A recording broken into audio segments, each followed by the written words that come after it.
ئەمە ئێستا ڕاستەوخۆ میوانێکمان لەگەڵایە ئەوش مامۆستا سەگڤان مورادە کەسایەتی و چالاکوانی زیەکانە کە لە شاری بەغدا و لەگەڵمانایە.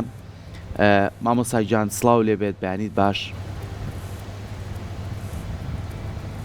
سپێدە باش و سڵاوڵوە و بینەرێتوێت بەڕێزبن. زۆر سپاس. ئێمە ئەمڕۆ کە پرۆگرامەکەمان تایبەتە بەم بیرەوەریە تاڵە ناخۆشە کە 11 ساڵ تێپەڕە بێ بەسەر جینۆسایدی یەزیدیەکانە کامومان وەکو خوشک و برای خۆمان وەکو خێزانی خۆمان وەکو کەسی خۆمان هەمیشە جیازیمان نەکردووە. لە دوای ئەم 11 ساڵە کە ئەمڕۆژ بۆ نمونە 3/8 ئایا توانراوە ئەم کەیسە لەسەر ئاستی عێراق و لەسەر ئاستی هەرێمی کوردستان کاری لەسەر بکەن بۆی بیگەێنیدا نێو دادگای نێودەوڵەتی؟ جارەکە دی سڵاوڵ بۆ و بینەرن وێن ڕێزبان بەراهەیە بەش ناخۆت چەمینم بەرامبەروان قوربانیان ئێزدیا پێشکەشکرین بۆ پاراستنا خاکە خۆش بۆ پاراستنا هەبوو ناخۆش بۆ پاراستنا ناسنامەخۆ. هەلبەت هەموو کەس زانە 3/8 2014 درنترین حملە یان غەزوە ئەزت پێشمێ دائیمەن سەر ئێزدیان شنگال هاتە ئەنجامدانش لای تیرۆرستێن داعش بە ئەنجامێن وێ هەتانۆکە بەرچاوێت مانە و ڕۆژانە ئەمل بەروە ئەنجامە ئەمت بینین و تێدا چین دوێ غەزوێدا خەڵک سەدان کەس هاتنە شەهیدکردن هەزاران کەس هاتنە دەربەدەرکردن هەتانۆکە 280,000 زێدەترشی کەمپێن هەرێما کوردستانێت بارودۆخن زۆر دشواردا چین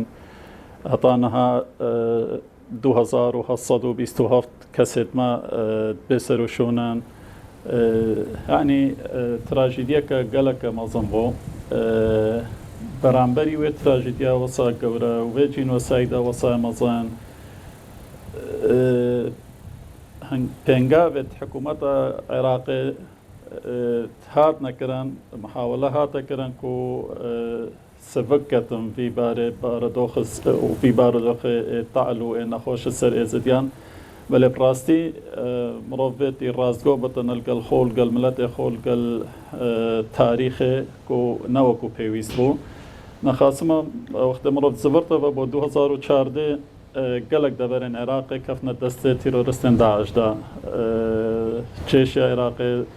لەگەڵ پێشمەرگەی کوردستانê لەگەڵ پشتێنگی حەشدا شابی هاتە دامەزراندن کارین هێدی بان دەبەرا کۆنتترۆلکەنەبە و داعش نەهێلن و وان دەبەرێن هاتینە احتیلالکردنش قیبەلێ داعش بێنە ڕزگانکردەوە لێ تەداعیاتن بێ جینۆساید سەر ملەتێ ئێزدی هەتانەها بەردەوامن هەتانەها 280,000 کەست کەمپادابن 2700 بتر هەتانۆکە بێسەر و شۆن بن نابێشم چوونە هاتیەکردنا کار هاتیەکردنا ئێکشوان کارێن گەلەکەن گرنگ سەرۆکاتیا کۆمار هاتینە ئەنجامدان ئەو بوو طبعاً سەرداخوازیە ملەتێ ئێزدی و پشتەوانیە سەرۆکاتیا کۆمار ئەو بۆ قانونە یاسا ڕزگاربوون ئێزدی هاتە پێشکەشکردن سەرۆکاتیا کۆمار بۆ پەرلەمانی عێراقی ئەو بۆ بەهارە 2021 هاتە پەسەندکردن هەتانەها هەندێک شوان فەقەراتت وێ یاسای نەهاتینە جێبەجێکردنە سەرۆکاتیا کۆمار هەر بەردەوام محاولێت کەتن و لەگەڵ لایەنێت پەیوەندیدار و سەرخەتێ بۆ جێبەجێکردنا وان فەقەراتن دین وەکو دەن ئەس ئاگدارم حکوومەتە عێراقی لژنەیەک پێک ئینایە بۆ لێگەڕیان ئەوان کەسێت بێسەرۆشون و ئەو هەندێک هاتینە ڕزگارکردن لێ گەلک ژێماینە و تەسەوڕاتتمە بەهرابترشل کەمپاهۆڵێ و هەندێک دەبەرن دیێن وڵاتی سووریا احتیمالە هەبن باشە بەداخەوە لە دوای 11 ساڵ پشتا ژمارەیەک لە ئەو کەسانەی کە ماڵ و حاڵیان لەو ڕۆژانەدا لە دەستا ئاوارە بوون هێشتا بەداخەوە نەچوونەتەوە زێدی خۆیان چی ئەبێ بکرێت بۆ ئەمان بۆ ئەوەی کە متمانیان بۆ دروست بێت بۆەوەی کە ئاوانی لە زێدەکانە ببینن بیانەوێت بڕۆنەوە بۆ ئەوەی کە گەنجەکانیان هەلی کاریان دەست بکەوێت. والله gelek kar heye hem ser hikûmeta Iraqê encam bide hem hikûmeta Herêma Kurdistanê hem jî mujtemeên nêvdewletî. Hikûmeta Iraqê fera baştir bête serxetê û avedaniya şingal girte stoyê xwe û هیچ نابتن او 208,000 ابي ام بحث كاين الكامبين هرما كردستان بقرنا بسر چي بابو باپیرت خو و جیانا كسر برزانه لدر بازكن لهطانها امد بينين هرچند انجمن پارزگاه نینوا کو شنگال بشکش پارزگاه نینوا دو وحدة إداري مثلا شنقال هينا وتين وحدة إداري بس أبنها تينا تنفيذ كران إيش قايم مقام الشنقال هذا دس نشان كرنش مجلس محافظة ومدير ناحية سنونة هردو هطانها بارزقاري موصل هطانها جبجة ناكتن يعني أبا عندك خلافات سياسية هين بين آلية سياسية دا نابت كاريجرية سر جيان وجيارة خلقه بكتن هز ولایان سیاسی مفروضه بتر تراژیدیا برچاوی وان بد و بتر خدمتا دبره بکن و بتر کشن دبره چاره سرکن نه بنا بارگرانی با خلق دبره حکومت هرمشی بخوشه زیادتر به تصرخات با هاریکاری کرنا هنده آوارا بزبر نوسر چی بابو باپیرت خو هم گلک جارید بینین ایک ویل کمپیج جیتن هطاد بیتن بقرت و شنگاله مجموعه زور یا رکارن اداری و یا سعی و تین هطا درباز کتن و احتمالا بزار ببتنش مراجعات الدوائر الدولة و هرواز لبينتن و نزفرت شنگاله يهديا مجتمع في دولتية مفروضة قالك او كاري سربكتن او فترة وفترة مدبينين تركيا مثلا دي قصفة شنقالة كتن وقت حملة كما ظنت تكرنك وخلك بزفرته بسر شي بابو بابي ردخو بزفرته بشنقالة دي بيني قصفة قد شبتنش لا تركي داخل كما باش قزبتنو بزفرته ونزفرته چیه خو وجا مجتمع دولي شي مفروضه بيت الصرخات زيادتر هاري كاريا ملت زدي بكات اف شعارات التينا برس كرانش قبل هندك لان سياسي حتى قالك جاريه مد بينش قبل المجتمع الدولي ابد تشوف فايده نل ازدياد كتن نل العراق كتن نل كردستان كتن وجا ابد بنا كردار نهر شعارات بمينن بله زور جار ما مسائمه باز لەواکەین کە ساڵ بە ساڵ ئەگەر کار لەسەر ئەوە بکرێ ڕەوش و یاخو بارودۆخی خەڵکی شەنگال بەرەو باشتر بڕوە هەم لەوەی کە بتوانن مافەکانیان پێ بدرێتەوە هەندێکیان هەر ماڵەکەی نەماوە هیچی نەماوە هەندێکیشان لەوەی کە کچەکەی یاخو ژنەکەی یاخو کوڕەکانی ئێستاش هەتا ئێستا چاوەڕێی چارەنووسی ئەوانن ئەمە لەسەر ئاستی عێراق و لەسەر ئاستی هەرێمی کوردستان چی کراوە بۆ ئەوەی کە ئەم مافانە بۆ ئەوان بگەڕێنێتەوە یاخود چی کراوە بۆ ئەوەی کە بە دوادات چون بکەن بۆەوەی کە ئەم کوڕا ئەم کچە ئەم ژنە چارەنووسی لەکوێیە ئەگەر ماوە بۆچی ناتوانن ڕزگاریان کرد چۆن کار کراوە لەسەر بارودۆخی ژیانیان چکە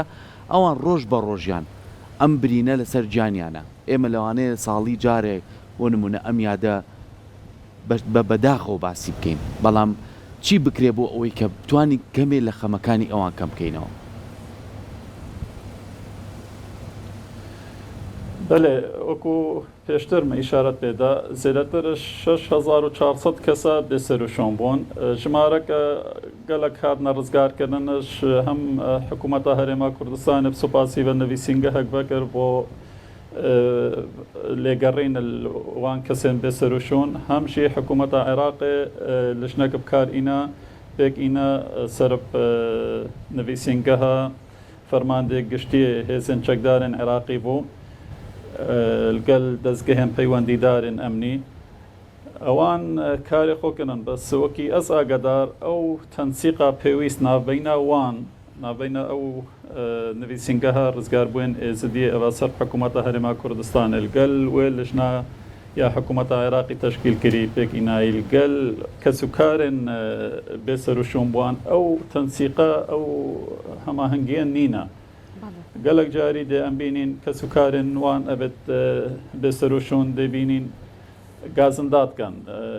ئەوان هەندێک پێزانین احتیمالە پێ بگەهن کەس و کارن وان فلان دەبەرێ مەسەڵەن بۆ نمونە دەبێژین کەمپا هۆڵێن تاو تەنسیقت دێتەکردن نابینەبان چیزادە وەخت پێت بێتن و گەلک جاری بێ ئەنجامشیت تێتەکردن بجا ئەڤە هات باکردن الگەل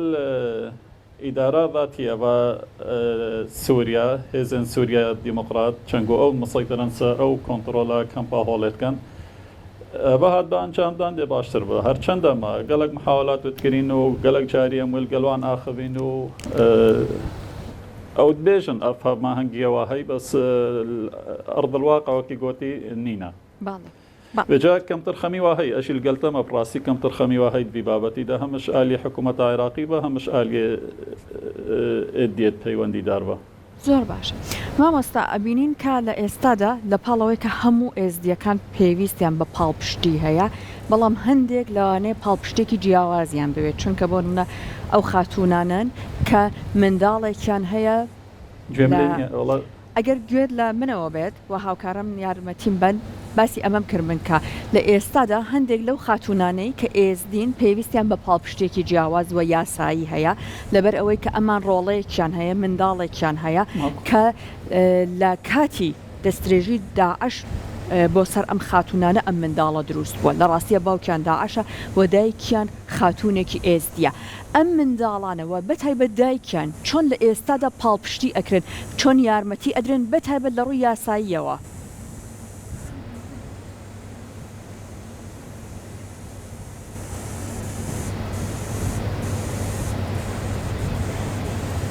زۆر باشە پێم وایە دەنگی تۆ بە باشی ناڕواتە لای مامۆساگەر گوێبیستی من بیت هەر لە سەر پرسیارەکەی هاوکارم سەحەر ئێستا بینی چەندین لەو خاتونانە یاخود ئەو کچانەی کە یێزیدین لەو کاتەی هێرشێکی لە ناکاو کرایە سەریان بەڕاستی سەحەر ئەم هێرشە لە ناکاوە بەڕاستی ئەوەی کە خەڵکەکە هیچ چاوەڕێی ئەوەی ناکرد بۆیە خەڵکەکە هەندێکشان گیران بە تایبەتی ژنان و کچان گیران بە مەبەستیش خۆیان مەبەستیان بوو ئەم دەستە ڕەشە ئەم کچان و ژنانەی گرت و بەداخەوە ئەمانیان لەگە خۆیان نابرد هەندێکیان کە ئێستاش ڕزگارە بێت ئەگەڕێنە و ناو خێزانەکانیان وەکو لایانی دەرونی وەکو لایانی نەفسی بارودۆخیان زۆر خراپە چکە تووشی ترسێکی وابوون تووشی دڵڕاوکێکی وابوون تووشی ڕنگدانەوەیەکی وابوون کە هەتا ئێستش ئەو بارودۆخە لە دوای 11 ساڵ پیانەوە دیارە مامۆسا ئەگەر ئێستا گوێبیستێمە بی مەبەستە سەرچەکەی من و هاوکاریشم سەحەر هەندێک لەو کچ و ژنانە لەوانەیە زۆر بە پاچیەوە ئەمان بردی بێتیانن بەڵام بەداخەوە ئێستا کاندیشان گەڕاونەتەوە لەوانەیە منداڵیان پێبێت بارودۆخێکی دەرونی زۆر زۆر خراپیان هەیە ئەمانە چیان بۆ کراوە چۆن کاریان بۆ کراوە کە بتوانن لە ڕێگەی ڕێکخراوە بێ لە ڕێگەی ئاستی کۆمەڵێک کەسی پسپۆڕەوە بێ بچنە ژناو شنگالەوە بتوان ئەم کەسانە ڕێنمایی دەرونیان هەبێت بۆی بێنەوە سەر بارودۆخی ئاسایی خوێن تا چەند کار بۆم بابەتە کراوە بەێ هەرزوو ڕێکخراوێن ئێزدی و ڕێکخراوێن مافێ ژنان و مافێ زارۆکان کوردستان و عێراقیشی هاتنە سەر خەت پشتی هەندێک ئێزدی هاتینە ڕزگارکردن ئەبێت کەفتینە دەستی داعش خاصەتەن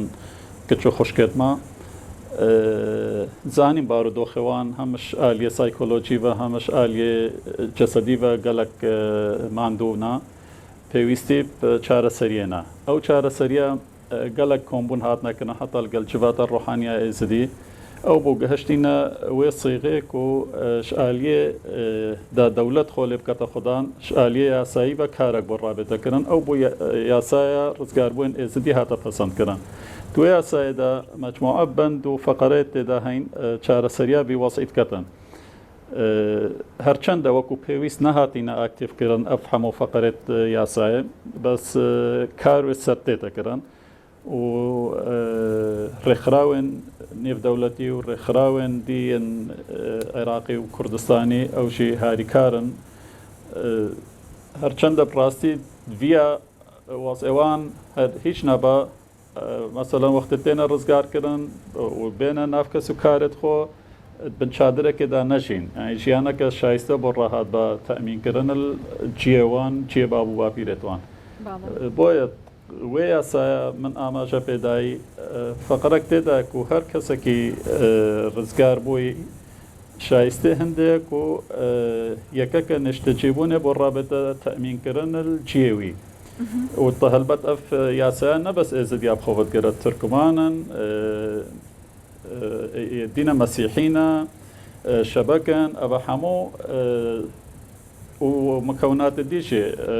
ابا ياساب خوفت قرأتهم فان بس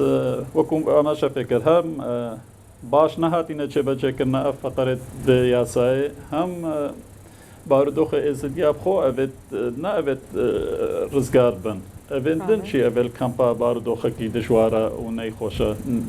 نەشایستە ژیانە باڵێ مامۆستا بێگومان بەڕێزت وە کەسێک کە زیاتر گوێت لە دەنگی ئێزدیەکانەوە هەیە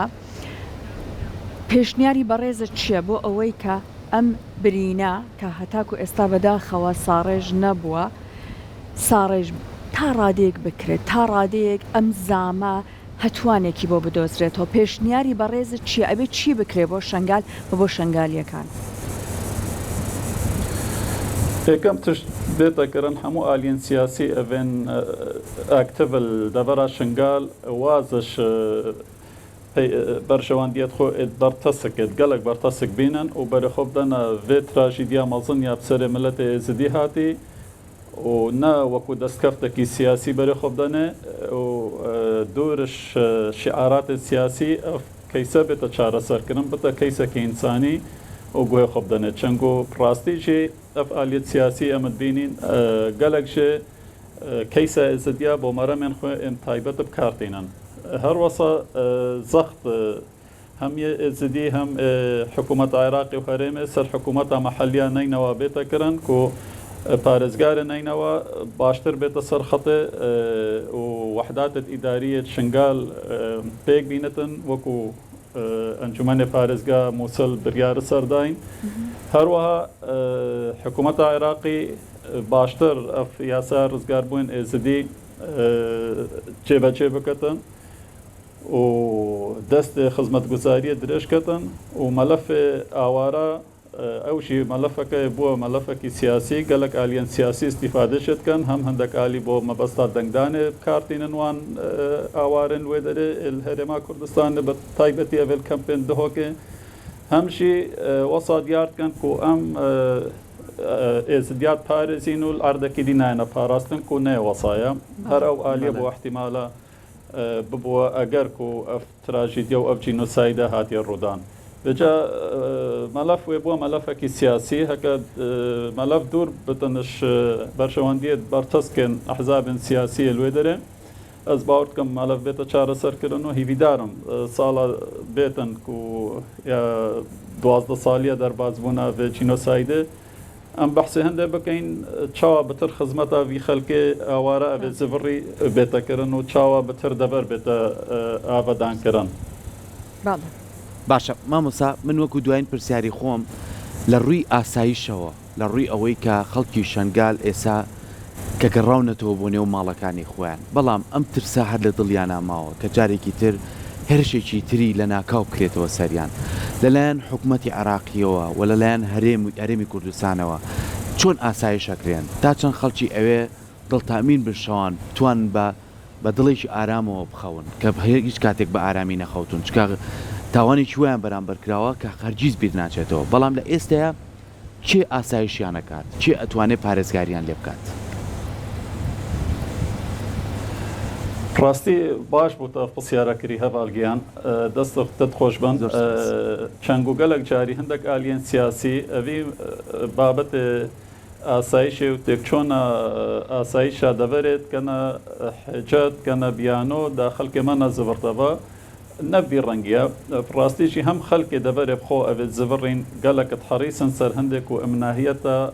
شنگالێ پارێزن و گەلەکت چاڤەکری نەبۆڤێکێ و گەلەکت هاریکارن لەگەل چیزێن ئەمنیێن دەبەرێن و هەمشی لەشکری عێراقی گەلەکە لێ دەرێ و ئەچیزێت ئەمنیە لێ دەرێ هەین ئەرکێ خۆڕات بن و ئەمنیەتە شنگالێ یا مستەقڕە و یا باشە نێوەسایوەکی خەڵک بەحسکەن وەکو هەموو دەبەرندیان عێراقیە هەتا وێ ڕۆژێ وەفدێک شاندێکی شنگالە لێ دەرێ بۆ بەغدای ئەوان تەکید سەر هەندێک کرد و تاوانên جیناییشی شنگالێک گەلەکت کێمن ڕاستە بارودۆخی ژیانە نەیخۆشە لێ دەرێت چەنگ و خزمەتگوزاری لێ دەرێت کێمن لێ بارودۆخی ئەمناهیا وێ دەرێ باشە و هەندێک بی بابەتی مەزن کەن دا خەڵکێمان نەزەبەرتە بە بدیت نامن باڵێ دەسەکانی خۆش بێت زۆر سپاس بۆ تۆ مامۆستا کە ئەمڕۆ بە شێوازێکی ڕاستەوخۆ لەگەڵمان نبووی لە بەغدادەوە بە هیوای ئەوەی بارودۆخیان بەرەو باشتر بڕوە هەم لەسەر ئاستەوەی کە حکوومەتی عێراقی جارێکی تر چاوێکی تر بە شنگالا بێنێتەوە لە ڕوویەوەی بیناسازی و لە ڕووی خزمەت گوزارەکان و لە ڕووی هەموو ئەو پێداویستیانەی و لە ڕووی ئەو کەیسێشی کە پێویستە جینۆساید لە نێو دادگای نێودەوڵەتیەکانە دانی پیا بدرێ و بە شێوازێکی باش کاری لەسەر بکرێت ئێمە دووبارە سپاسی تۆکەین دەستت خۆش بێت.